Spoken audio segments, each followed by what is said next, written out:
भगवान शिव से निवेदन करो, उस परमात्मा के चरणारविंद का सुख पाने का प्रयास करिए, वो मिलेगा।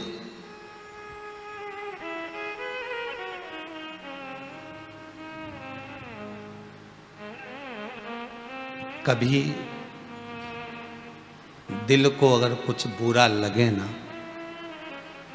थोड़ा मन अगर कहीं दुखी हो, पहले भी कहा आपको, आज फिर कह रहे हैं, कभी मन अगर आपका दुखे, मन अगर दुखी हो, तो एक बार शंकर भगवान के पास जाकर बैठकर अपने दिल की बात जरूर कहकर आना।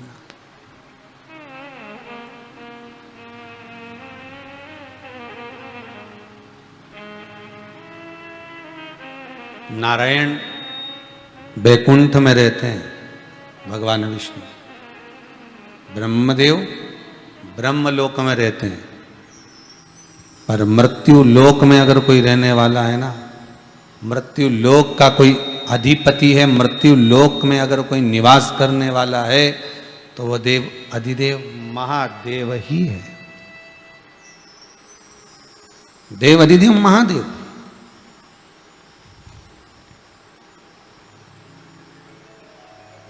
केवल शिव। हम कई बहुओं से कहते हैं, तुमको तकलीफ हो ना, तुमको जब कष्ट हो, तकलीफ, दुख हो, परेशानी हो, दुख हो, तकलीफ हो, परेशानी हो, कष्ट हो महाराज, तो पड़ोसन से मत कहना, अपने मायके में भी मत कहना, बहन को भी फोन लगाकर मत बोलना कि मेरे को परेशानी है। कहना तो अपनी सास से कहना, 24 घंटे उसके साथ रहना, दिन भर उसके साथ रहना। उससे कहो, मम्मी आपने ऐसा शब्द कह दिया था, इसलिए मेरा मन बड़ा दुख रहा है। कह दिया ना उसने, तुमने सुन लिया, अब भीतर उसको रखने से कौन सा फायदा? कहो उसी से।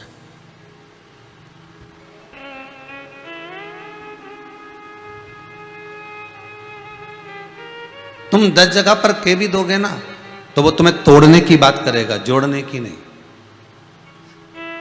सास अपनी रकम तुड़वा तुड़वा के तेरे चढ़ावे में चढ़ाई है, खुद अच्छी साड़ी नहीं पहनी, तेरे चढ़ावे में 5-5 हजार की चढ़ाई है।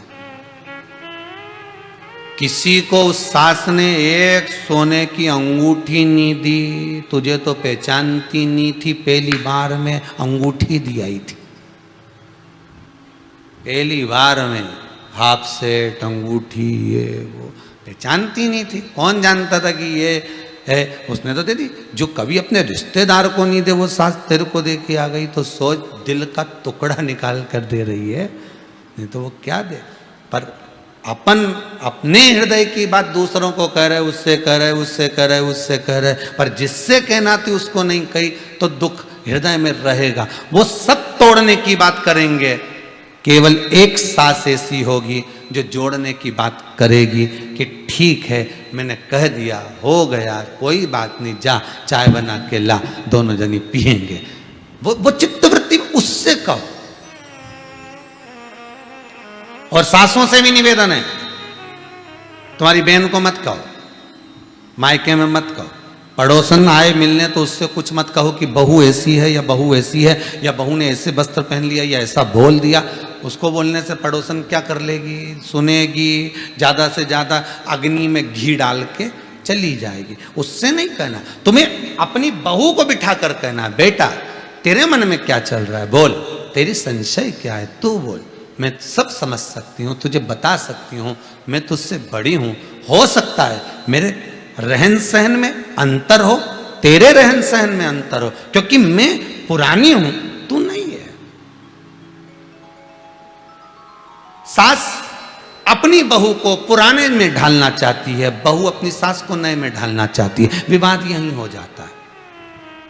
विवाद अपने दिल की बात कहो, तो जो तुम्हारे नजदीक में है, तुम्हारे पास में है, उससे कहो।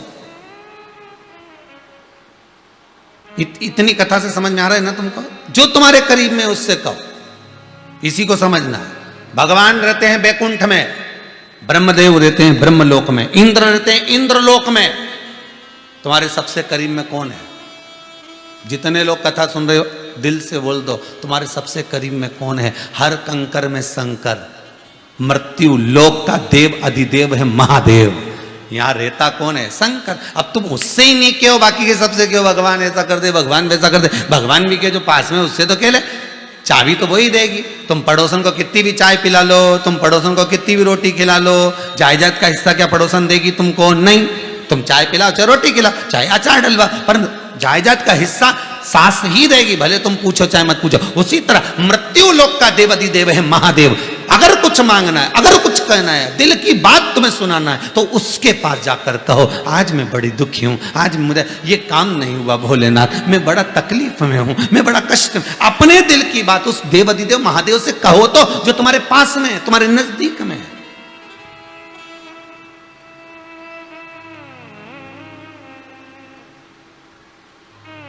तुम्हारे जो करीब में, जो तुम्हारे पास में, जो तुम्हारे नजदीक में।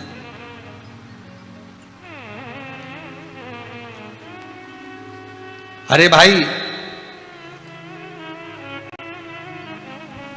सुखी जीवन के लिए अच्छे घर का होना जरूरी नहीं है, लिख के रख लो। आज की कथा 5वें दिन की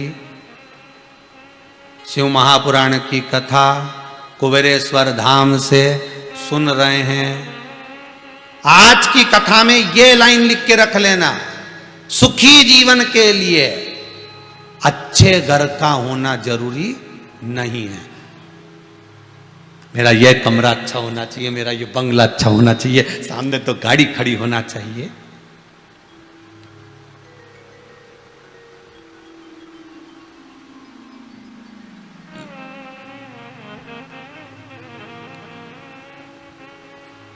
जितने लोग कथा सुन रहे हो ना, तुम में से कम 40-50% लोग तो ऐसे होंगे जो सोच के बैठे होंगे कि बहुत दिन हो गए ऐसे मकान में रहते रहते, हम तो अच्छा मकान बनाएंगे। अब ये तो फ्लैट में रह रहा है, ऐसी जगह रह रहा है, 2 कमरे में हमारी जिंदगी निकले जा रही है, कोई बड़ा बंगला बनाएंगे, बड़ा मकान। सुखी जीवन के लिए अच्छा मकान होना जरूरी नहीं है महाराज। सुखी जीवन के लिए अच्छा माहौल होना जरूरी है। मकान काम का नहीं आएगा। बहुत बड़ा बंगला बना लो और एक अपने कमरे में बैठी रहे, एक उधर है, मालूम पड़े कि कहीं उधर बैठी ने सूप ना खाओ उधर। अब करे क्या? बीच में क्या करे इसे मकान का? जितने लोग कथा सुन रहे, ईमानदारी से बोलना, मकान से जीवन सुखी हो सकता है क्या? अरे बोलो तो रे, मकान से जीवन सुखी नहीं होगा, माहौल से जीवन सुखी होगा। भले छोटा मकान हो, भले कैसा टूटा फूटा मकान हो, पर उसमें दिल अच्छे होना चाहिए, रहने वाले का स्वभाव अच्छा होना चाहिए, माहौल अच्छा होना चाहिए। पहले के जमाने में छोटा सा मकान, बुआ आ गई, काका आ गए, मामा आ गए, फूफा आ गए, सब उसी मकान में 2 कमरे का, उसी में खा रहा है, उसी में सो रहा है, उसी में रह रहा है। सोचने वाली बात, क्योंकि माहौल अच्छा था। अब मकान तो बढ़ गया पर माहौल बिगड़ गया।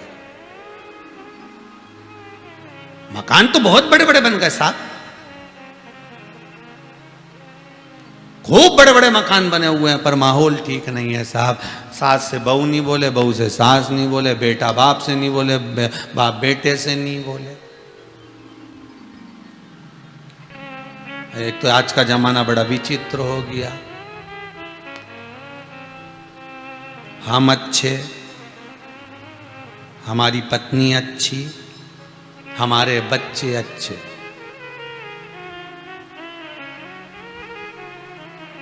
परिवार से कोई मतलब नहीं, ये सब टाइम टाइम पे खाने के लच्छे है और कोई अच्छे नहीं। बस परिवार व्यक्ति को कब दिखता है? जब समय आता है, जब जरूरत पड़ती है, तब परिवार के लोग दिखना चाहिए। बाकी के तो हमारी पत्नी हमारे बच्चे, हमारी पत्नी हमारे बच्चे, हमारी पत्नी हमारे बच्चे। ना सास ना ससुर ना नाते ना रिश्ते ना देख ना जेठानी ना कुटुंब ना कबीला, कोई काम का नहीं। सबको कोसते रहे जीवन भर केवल यही अच्छे दिखे, वक्त आने पर काम पड़ा तो वो लच्छे दिखे खाने के लिए। व्यक्ति की जिंदगी बस उतनी हो गई, खुद की पत्नी, खुद और खुद का बच्चा, बस ये अच्छे लगना चाहिए। तूने खाना खाया कि नहीं खाया, जल्दी खा लिया कर, अब सब परिवार वाले आए उससे पहले खा लिया कर, क्यों नहीं खाती? पत्नी अच्छी लग रही है, बच्चे अच्छे लग रहे हैं, खुद अच्छा लग रहा है, और बाकी के लोग कोई ठीक नहीं, बाकी के लोग कोई ठीक नहीं, सब बेकार दिख रहा है, बस यही अच्छा।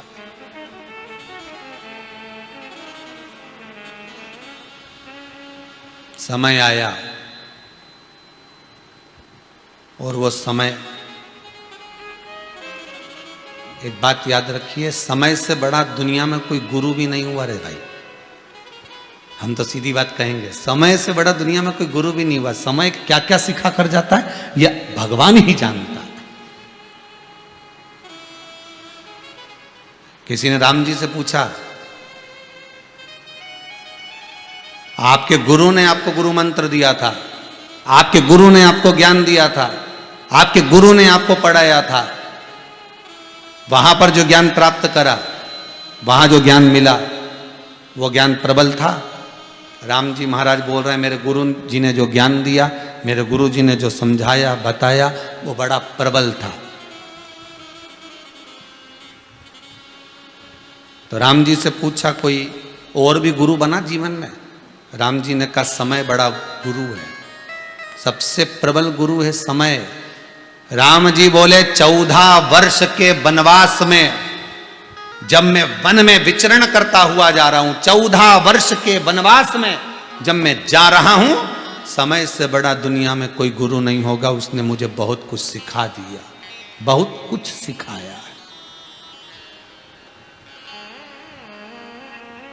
कोई क्या सिखाएगा साहब, समय सब कुछ, उससे बड़ा कोई गुरु हो ही नहीं सकता।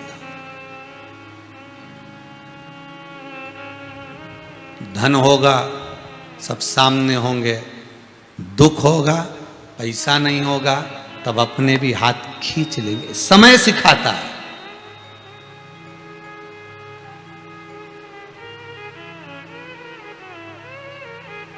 वो बता देगा। काल अधिपति महाकाल बता देता है कि ये काल के समय तेरा ये गड़बड़ आ गया है, देख ले, समझ ले। और वही बात आपको पहले भी कही थी, आज फिर कहते हैं, घड़ी समय अगर आपका बेकार चल रहा है तो घड़ी बेकार हो गई तो घड़ी की दुकान पे सुधरेगी, कपड़ा और किराना की दुकान पे नहीं सुधरेगी। उसी तरह समय अगर बेकार चल रहा है तो वो समय बनाने वाला काल अधिपति महाकाल ही सुधार सकता है, दूसरा कोई नहीं। काल किसने बनाया, समय किसने बनाया? महाकाल ने, शिव ने, शंकर ने, वो सुधारे।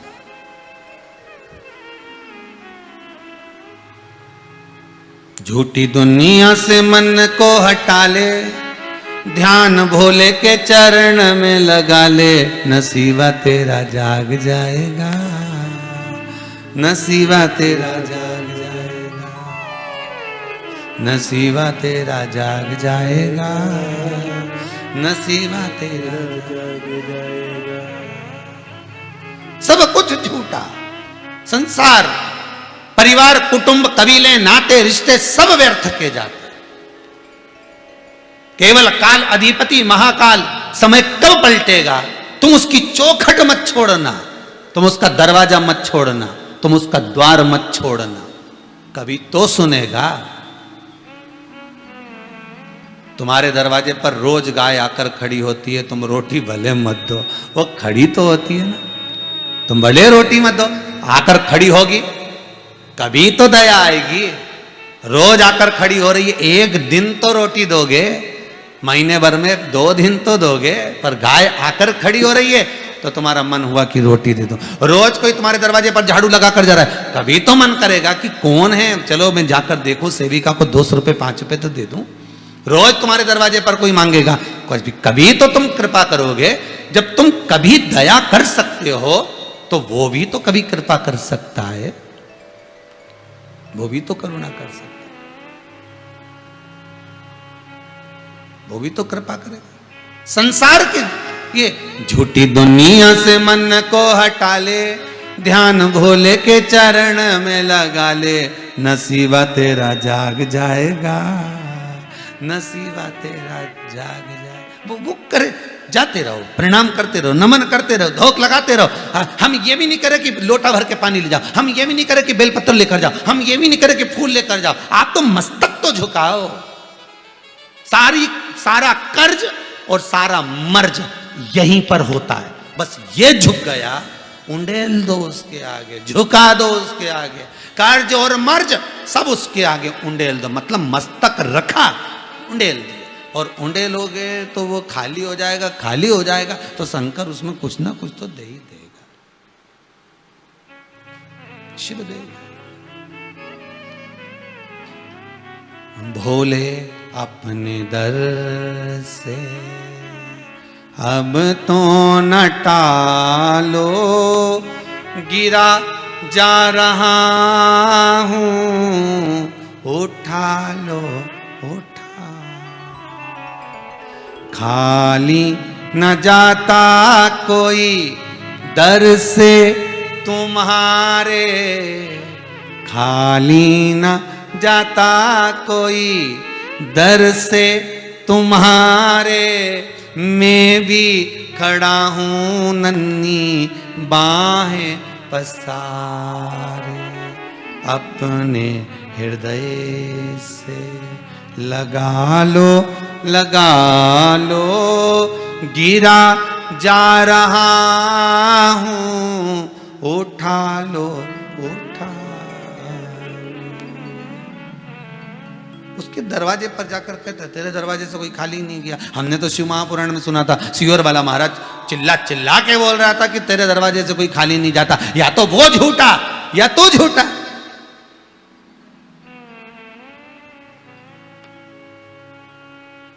तुम तो उससे कहो ना जाके,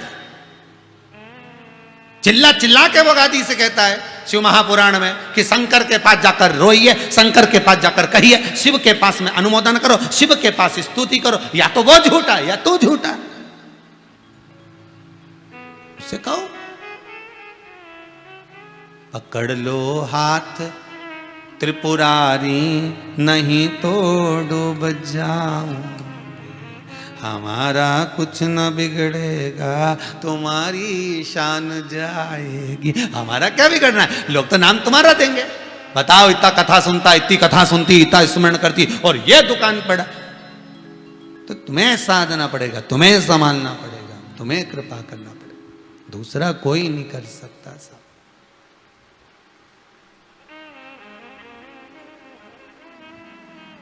दूसरा कौन करेगा? देव, शिव को देव, जो देना है देव, पर भाव से, निर्मल चित्त से, निर्मल मन से।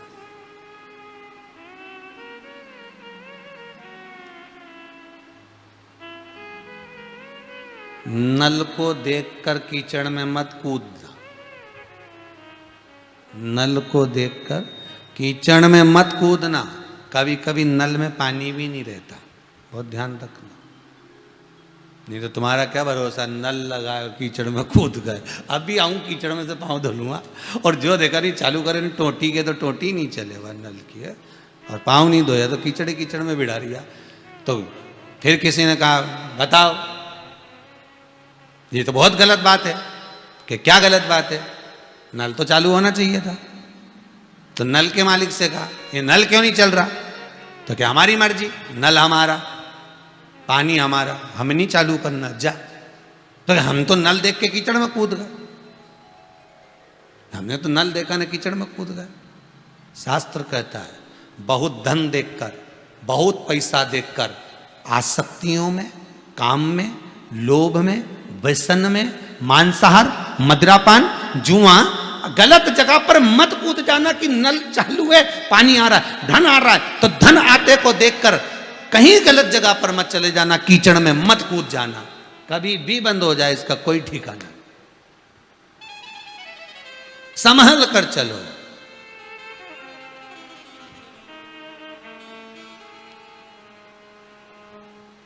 और जितना संभल कर चलोगे उतना जीवन सार्थक होगा। समर्पित कर कर, समर्पण कर कर चलो।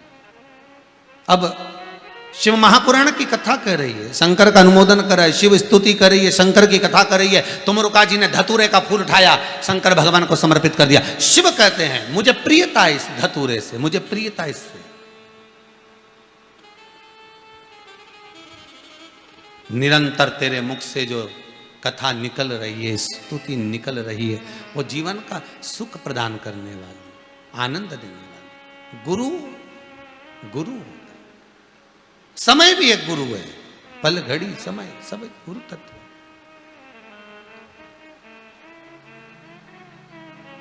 कार्तिकेय महाराज ने एक दिन अपनी माता पार्वती से एक प्रश्न किया, माता मेरा प्रश्न है।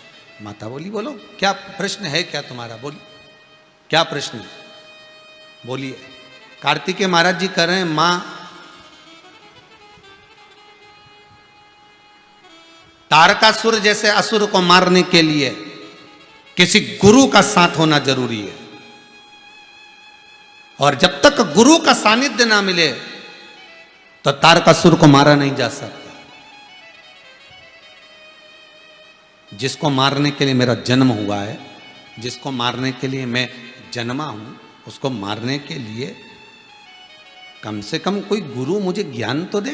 तो माता पार्वती जी ने कहा, पहले तो तारकासुर को मारना है, मना नहीं है, परंतु सबसे पहली बात याद रख ले कि तारकासुर के हृदय चित्त में, ये तारकासुर साधारण नहीं है, हे असुर राक्षस है, राक्षस प्रवृत्ति है, राक्षस वृत्ति है। पर इतना याद रख कि ये असुर होने के बाद भी शंकर का उपासक है, इसकी चित्तवृत्ति में, इसके हृदय में शिव समाया हुआ है। इसलिए निवेदन एक कि तू जब तारकासुर का संहार करने जाए तो तेरे भीतर क्रोध के साथ में करुणा होना चाहिए।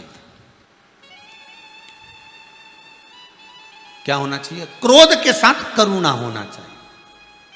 अच्छा, ऐसा कौन सा गुरु है जिसके अंदर क्रोध भी और करुणा भी है? तो वो केवल माता रूपी गुरु है। कौन सा गुरु है? मां। मां वो गुरु होता है जिसके भीतर क्रोध भी होता है और करुणा भी होती है। मां जब क्रोध बहुत करती है, अपने पुत्र को मार देती है, डांट देती है, अपशब्द कह देती है, तो मां बाद में रो लेती है। मां बाद में रो लेती है।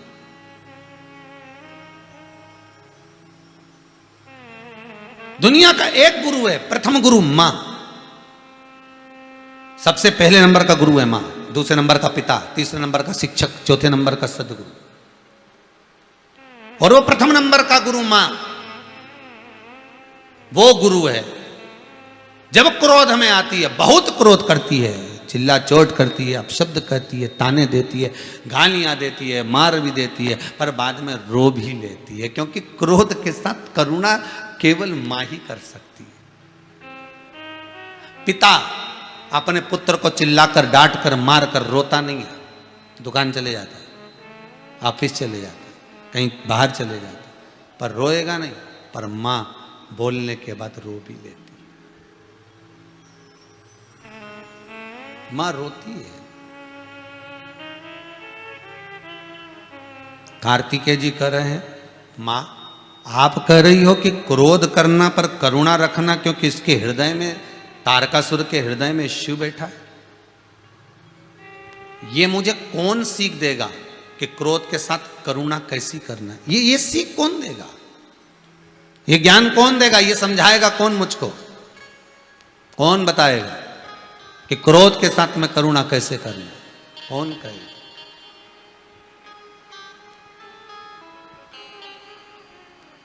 कल आपको बताया था गणेश जी के गुरु का नाम, क्या नाम था? माता पार्वती। आज कार्तिकेय जी के गुरु का नाम ध्यान दीजिएगा। ये ज्ञान कौन दे सकता है कि क्रोध के साथ करुणा होना चाहिए? ये ज्ञान कोई गुरु ही दे सकता है। मां, मेरा गुरु कौन है?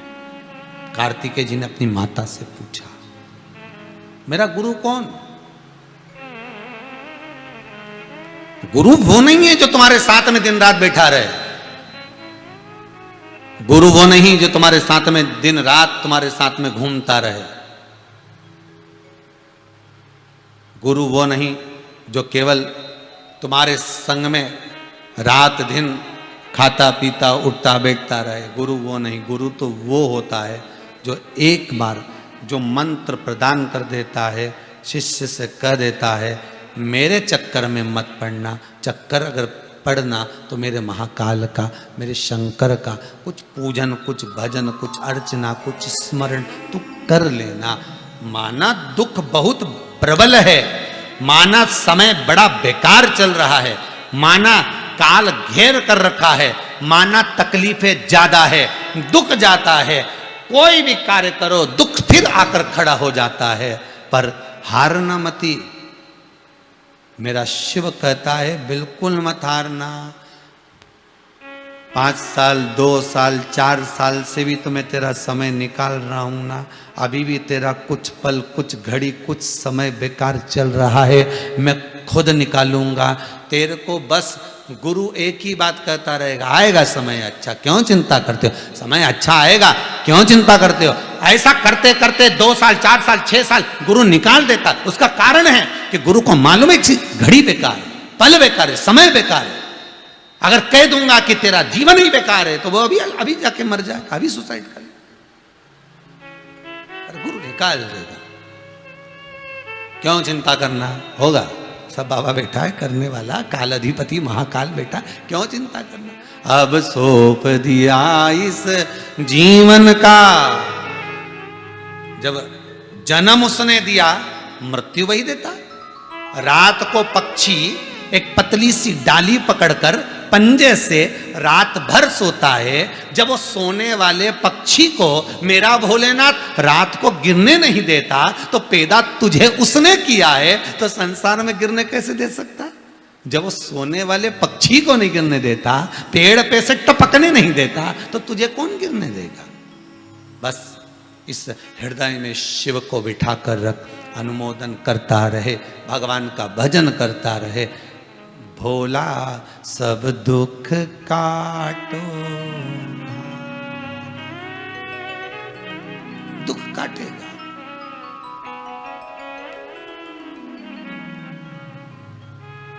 बंधन वही छुड़ा सकता है, दूसरा नहीं। मां मेरा गुरु कौन, कार्तिकेय जी महाराज माता पार्वती से कह रहे हैं मैं किसके पास जाऊं कि क्रोध और करुणा दोनों का ज्ञान दे दे मुझे। क्रोध और करुणा, ऐसा मेरा कौन गुरु है जो क्रोध और करुणा का दर्शन करा दे मुझको। माता पार्वती ने कहा तेरे पिता के तेज पुंज से, उस तेज पुंज को ले जाकर गंगा जी को दिया गया, तू गंगा से उत्पन्न हुआ है। तेरे 6 शरीर थे, उसको एक करा कृतिकाओं ने, मुख 6 रह गए। चले जा गंगा के पास। देखिए मां अपने पुत्र को गुरु के पास भेज रही है। गंगा जैसा कोई गुरु नहीं, क्रोध और करुणा दोनों दिखाती है गंगा। जिस समय अपने पर आ जाती है, आसपास के ना जाने कितनों को बहा कर ले जाती है गंगा, कितनों को। और करुणा भी अगर दिखाती है तो वो गंगा दिखाती है अपने जल की शीतलता, निर्मलता से, पवित्रता से कजन कितनों को पार लगा देती है वो गंगा। पार्वती जी बोल रही हैं गंगा जी के पास जा, वो गंगा तेरा गुरु है, वो माता गंगा तेरा गुरु है, और वो गुरु तुझे क्रोध भी दिखाएगा और करुणा भी दिखाएगा। क्रोध और करुणा दोनों दिखाए। कभी आप लोग गंगोत्री जाना, जितने लोग कथा सुन रहे हो ना, सब गंगोत्री जाना। अभी तो अपन गुरु शिव महापुराण की कथा सुन रहे हैं। जब सावन का महीना चालू होगा और उसमें जो कथा आस्था चैनल पर आएगी, पहली कथा वो गंगा शिव महापुराण की कथा रहेगी। गंगा से चालू करेंगे, उसमें एक एक संवाद का स्मरण करेंगे कि गंगोत्री में गंगा कैसे पहुंची। गंगोत्री से चलती चलती चलती चलती, ये अपन जो उत्तराखंड के तीर्थ करते हैं, उस तीर्थ में उत्तर काशी आदि कादि जो बीच बीच में पड़ते हैं, इनका क्या महत्व पड़ता है। गंगा जब चलती है हरिद्वार तक, हरिद्वार से चलकर जो त्रिवेणी संगम तक, त्रिवेणी संगम से जो कलकत्ता तक पहुंचती है, उसमें गंगा का क्या क्रम है? कितनी बार गंगा शिव से मिली है, कितनी बार गंगा राम से मिली है, कितनी बार गंगा कृष्ण से मिली है, कितनी बार माता जानकी को गंगा के पास जाना पड़ा था, कितनी बार पार्वती मैया को गंगा से विनती करने जाना पड़ा था। क्यों गौलोक धाम में, भगवान कृष्ण के उस धाम में जहां भगवान रोज का रास करते हैं, वहां गंगा विराजमान होती है? क्यों?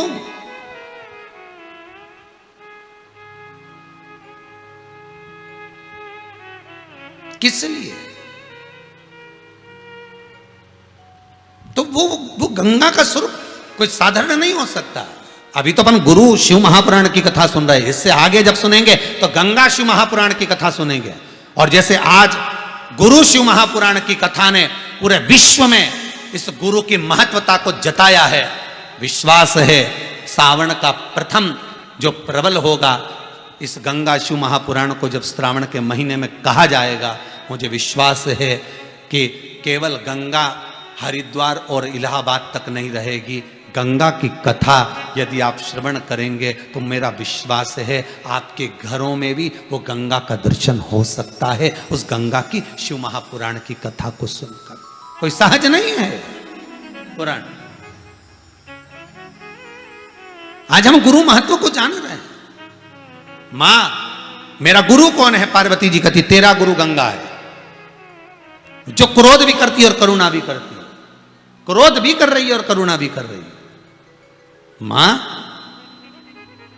गंगा मां मेरी गुरु? हां। वो मां कैसी होगी? मां जो अपने बच्चे को नहीं पाल सकी। कार्तिकेय का प्रश्न देखिए कितना प्रबल होगा,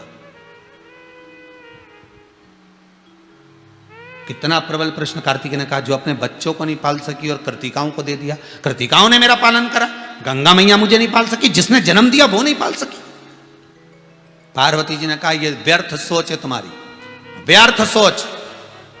कई बार पति अपनी पत्नी से कह देता है, ये मेरी मां ने मुझे जन्म दिया पर मेरे को कभी प्रेम नहीं करा, हमेशा करा तो बड़े को करा, छोटे को करा, मंझले को करा, इसको करा, पर मेरी मां ने कभी मुझसे प्रेम नहीं करा, हमेशा मेरे लिए तो नकारा ही रहा। कभी कोई काम पड़ा 1 रुपया का सपोर्ट नहीं करा, और बड़े भैया ने कहा सपोर्ट कर दिया, छोटे ने कहा सपोर्ट कर दिया। कई बार पति अपनी पत्नी से यह संबोधन कहता है, तो धर्म पत्नी अगर ज्ञानवान है, चतुर है, विद्वान है, तो कह सकती है सुनो, मां ने तुम्हें जन्म दिया है, मां ने तुम्हें पढ़ाया है, मां ने तुम्हें बड़ा किया है, मां ने अपना दूध पिलाया है, मां सब कुछ कर सकती है पर भाग्य नहीं बना सकती। अब तुम्हारी किस्मत में जो लिखा है वो तो तुम्हें भोगना है। दोष किसको देते हो? बड़े भाई को। दोष किसको देते हो? छोटे भाई को। ज्यादा जमीन नहीं मिली इसके लिए, कम जमीन मिली इसके लिए, जरा सा धन नहीं मिला उसके लिए। दोष किसको देते हो? भाई को। दोष किसको देते हो? परिवार को। दोष किसको देते हो? पिता को। दोष किसको देते हो? माता को। दोष किसी को मत देना, दोष अपने भाग्य को देना, क्योंकि मां ने बराबर का पढ़ाया था, मां ने बराबर का दूध पिलाया था, मां ने बराबर की परवरिश करी थी, मां ने बराबर का तुझे दवाई गोली औषधि भोजन कराया था, मां ने बराबर की तुझे सीख दी थी, पर भाग्य तेरा होगा ऐसा, इसलिए दुख तेरी किस्मत में लिखा होगा। दोष दुनिया को मत दीजिए कि दुनिया बुरी है, दोष अपने आप को दीजिए कि हम कैसे हैं, हम दुनिया हमारी क्यों नहीं हो पा रही, जगत हमारा कैसे नहीं हो पा रहा, हम जगत के क्यों नहीं बन पा रहे, क्योंकि हम में अहंकार, हम में अकड़, हम में काम, लोभ, आसक्ति, तृष्णा, वासना कुछ तो ऐसी होगी जो हम दुनिया के नहीं हो पा रहे। कुछ तो होगा।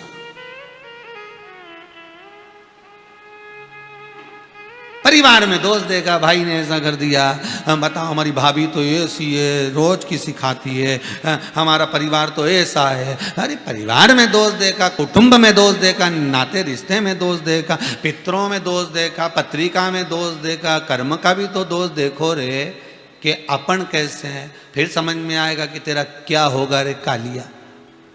दोष तो देखा नहीं, भीतर का दोष देखिए, भीतर का दोष। जो बोओगे वो काटोगे, प्रेम बोओगे तो प्रेम ही मिलेगा, कांटे बोओगे तो कांटा ही मिलेगा। आसक्तियां ये सब बोना, जो बो रहे हो वही तो मिलना है। मां जिस माता ने मुझे जन्म दिया, पालने के लिए कर्तिकाओं को दे दिया, जो माता मुझे नहीं पाल सकी, वो मां गंगा गुरु है मेरा। हाँ, पार्वती जी कहती हैं दुख भी गुरु है। पार्वती जी क्या कहती हैं? दुख भी गुरु है, कष्ट भी गुरु है। मां गंगा मैया ने मुझे पाला नहीं, कर्तिकाओं को दे दिया और वो मेरा, हाँ जाओ, क्रोध वो सिखाएगी तो करुणा भी वो सिखाएगी। कार्तिकेय जी ने कहा जा कर देखता हूं। माता के कहने पे कार्तिकेय जी गंगा जी के पास गए, माता गंगा की गोद में जाकर बैठ गए। गंगा जी आकर बोली बेटा कार्तिकेय आज फिर पुनः यहां कैसे आना हुआ?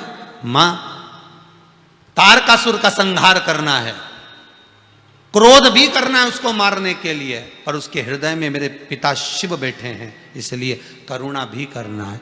आप बताओ मां मैं क्या करूं? मैं करूं क्या? कार्तिकेय आज अपने गुरु से पूछ रहे हैं मेरे को क्या करना है, क्या करूं? माता गंगा कहती है सुनो पुत्र कार्तिकेय, सुनो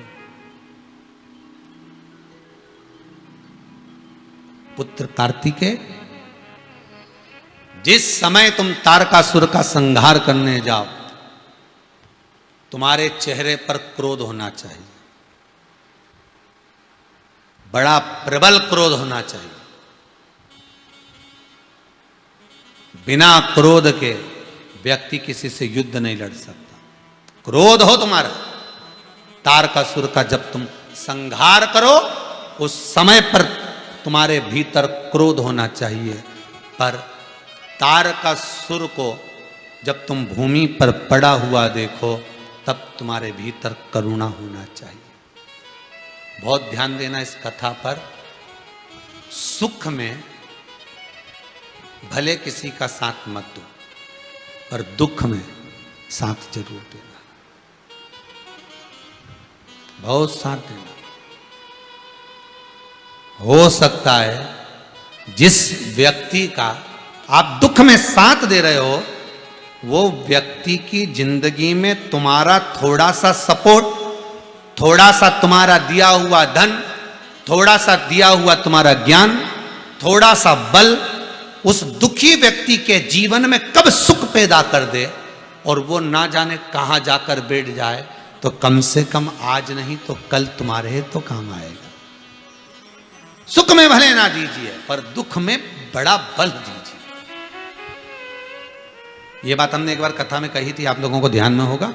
दुर्गापुर की जब कथा करी थी तो दुर्गापुर की कथा में एक बात कही थी कि किसी के यहां पर शादी ब्याह हो ना तो शादी ब्याह में लिफाफा देना बंद कर दो।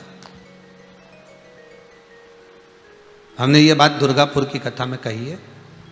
किसी की भी शादी में जाओ लिफाफा भले मत दो। तुम्हारे 100 रुपए, 500 रुपए, 1000 रुपए, 2000 रुपए, इसका लिफाफा मत दो तुम। पर एक बात याद रखना, किसी के यहां पर वो लिफाफा तुम लिख के रखना कि इसके लड़के की शादी थी, मेरे को देना था 500 रुपए का, तुम नहीं दिया, 500 रुपए मेरे को देना। लिख के रखो 500 रुपए तुम्हें लिफाफे में देना। अब वो 500 रुपए का लिफाफा तुम संभाल के रखो। जब किसी उसी व्यक्ति के यहाँ, ऐसा तो कोई संसार में जन्मा नहीं जिसके यहाँ कष्ट नहीं आएगा, दुख नहीं आएगा, बीमारी नहीं आएगी। जब उसके यहाँ कोई दुख आए, कष्ट आए, बीमारी आए, रोग आए, व्यक्ति हॉस्पिटल में अगर पड़ा हुआ है, उसके परिवार का कोई व्यक्ति दुखी है, इतना पैसा हॉस्पिटल में लग रहा है, ढेरों। अभी कोरोना महामारी में तुमने देखा होगा एक एक इंजेक्शन 20-20 हजार का, एक एक वेंटिलेटर मशीन में ये ऑक्सीजन, ये दवाई, ये लाखों रुपए लोगों का लग गया। उस समय पर उसके पास में अगर कुछ नहीं है, तुम्हारा 500 रुपए का जो लिफाफा शादी में देने वाले थे वो लिफाफा आज उसको देखने जाओ, उसके पुत्र पुत्री पत्नी के हाथ में क्षमा कराना, ये रखना, जरूरत पड़े तो बताना, दवाई तो आ जाएगी, एक बोतल तो लग जाएगी, एक औषधि तो आ जाएगी। उस समय पर तुम्हारा 500 रुपया काम आना चाहिए, उस समय पर तुम्हारा 200 रुपया काम आना चाहिए, उस समय पर तुम्हारा 1000 रुपये काम आना चाहिए। शादी में तो वो लगा रहा है, उस समय तो सुख की जिंदगी जी रहा है, वो अपनी जगह पर जरूरत उस समय पर है। भूख लगे तब भोजन खाओगे तो पचेगा भी अच्छा और जीवन में आनंद देगा भी अच्छा। भूखी ना लगे और भोजन करे जाओ करे जाओ करे जाओ, निकल जाए बाहर। सुख का अनुभव करो, किसी की हेल्प करो, किसी का सहयोग देव कहीं सुख के लिए, वो अपने को सुख प्राप्त हो, अपने को सुख। महाराज, माता गंगा कह रही है अपने पुत्र कार्तिकेय से, तुझे यहां किसने भेजा है? कौन है जो तुझे यहां भेजा है? मुझे भेजने वाले माता पार्वती, मां पार्वती, मुझे माता पार्वती ने यहां भेजा। माता पार्वती ने? हाँ। इसलिए शिव संवाद कर रहा, इसलिए शंकर का संवाद कर रहा है, इसलिए शिव चरित्र कर रहा है, शंकर का अनुमोदन कर रहा है, शिव महापुराण की कथा कर रही है।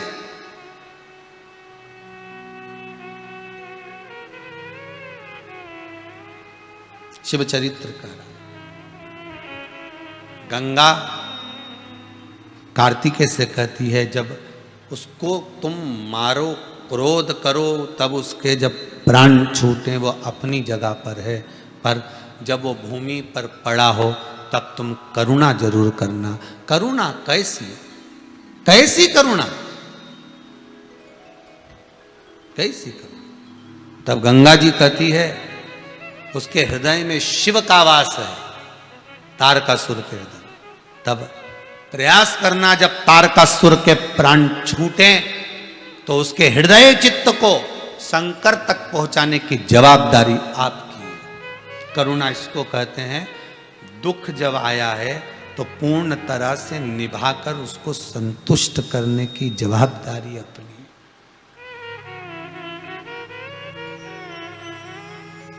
जवाबदारी अपनी।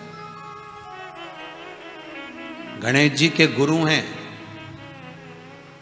माता पार्वती, कार्तिकेय जी के गुरु है कौन? मां गंगा। मां गंगा गुरु है कार्तिकेय, ज्ञान उपदेश दे रही है, कृतिकाएं साधुवाद दे रही हैं, सप्तऋषि साधुवाद दे रहे हैं। एक बहुत बहुत साधुवाद है गंगा, जो तुमने जो ज्ञान दिया है, क्रोध और करुणा को जो दर्शाया, वो सुख देने वाला, वो आनंद देने वाला साधु बात कहते हैं। बहुत बहुत साधु बात। महाराज, गुरु चरण कैसा भी हो, गुरु गुरु होता है, और उसके मुख से निकली हुई वाणी पर विश्वास कर लेना, ये जीवन का सुख होता है। तारकासुर का संहार किया, शिव में वो ज्योति को विलीन किया। बहुत कम राक्षस हैं जिनकी पूजन होती है। लंकाधिपति रावण राक्षस था तो भी आज भी लोग दशहरे में पूजन कर लेते। बहुत कम राक्षस है जिनकी पूजन होती है। कंस की कहीं पूजन होती है क्या? कहीं नहीं। रावण की हो जाती है। हिरण्यकशिपु की कहीं पूजन होती है क्या? नहीं। हिरण्याक्ष की नहीं। जितने असुर हुए इनकी नहीं, बस ये दो ही हैं। एक है रावण, दूसरा है तारकासुर। रावण की पूजन तो कहीं कहीं भारत की भूमि पर भी होती है, तारकासुर की पूजन नेपाल में होती है। तारकासुर की पूजन नेपाल में होती है आज भी। कई नेपाल के कई घरों में कुल देवता के रूप में तारकासुर को पूजा जाता है, कई घरों में, क्योंकि कहते हैं कि शिव उसके हृदय में था। वो प्रवृत्ति राक्षस था, पर शंकर उसके हृदय में बसा हुआ और वो शिव ने उसको मिला दिया। बस यही गुरु तत्व है महाराज। कार्तिकेय महाराज के गुरु श्री गंगा महारानी, उनका आनंद पाया। ऐसी गुरु महिमा को श्रवण करते हुए कल कथा में पार्वती जी के गुरु और भगवान आनंद से श्रवण करने वाले भगवान राघव जी, भगवान कन्हैया जी के आनंद सुख को पाते हुए आगे बढ़ेंगे। और कल बड़े प्रेम से आनंद में श्रवण करते हुए भगवान माता पार्वती के गुरु तत्व को जानते हुए और स्वयं माता पार्वती अपने गुरु से संवाद करती हैं, उस संवाद को श्रवण करेंगे। जिस संवाद को शंकर भगवान के गले में पड़ा हुआ सांप सुनता है और वो सर्प केदारेश्वर जाते समय, वो सर्प अमरनाथ की ओर जाते समय, तब वो सर्प अपनी स्तुति भगवान शिव की करता है। उस प्रसंग को जितने लोग अमरनाथ की यात्रा में जाते हैं, जितने लोग अमरनाथ दर्शन करने के लिए जाते हैं, उस जगह पर जब वो जाते हैं, उस स्थान पर एक शेषनाग का स्थान आता है। उस जगह पर शेषनाग क्यों विराजमान हुआ और उसने माता पार्वती से गुरु तत्व की चर्चा क्या करी थी, शायद मुझे उम्मीद है ये शेषनाग का संवाद और माता पार्वती का संवाद तो हमने भी पहले नहीं कहा होगा, पर कथा गुरु तत्व की चल रही है। इस बीच में ये तत्व, ये कथा आई है। कल की कथा बड़ी रोचक कथा है। शेषनाग और माता पार्वती के गुरु की कथा का स्मरण करेंगे। शायद आपने सुनी ना सुनी, पर मुझे उम्मीद है कि कल की कथा गुरु तत्व की ओर जो बढ़ेगी वो शायद ही बाद में सुनने को मिले ना मिले, वो जीवन का एक आनंद दे जाएगी। शेषनाग और माता पार्वती अपने गुरु तत्व को अमरनाथ की गुफा में अमर कथा श्रवण करने से पहले जो सुनते हैं उसका जीवन आनंदित होता है। वो कथा सुनिए आप भले अमरनाथ नहीं जा पाए, आप भले अमरनाथ का दर्शन नहीं कर पाए, पर इस समय पर अमरनाथ के पट भले खुल गए हैं, पर उस अमरनाथ जी के दरवाजे की कथा सुनकर अपने जीवन को सार्थक बनाए। कल प्रवेश करेंगे, फिर वही दोपहर 2 बजे से 5 बजे तक आगे बढ़ेंगे कथा की ओर। आज की कथा को यहाँ विराम देते हैं। हर हर महादेव।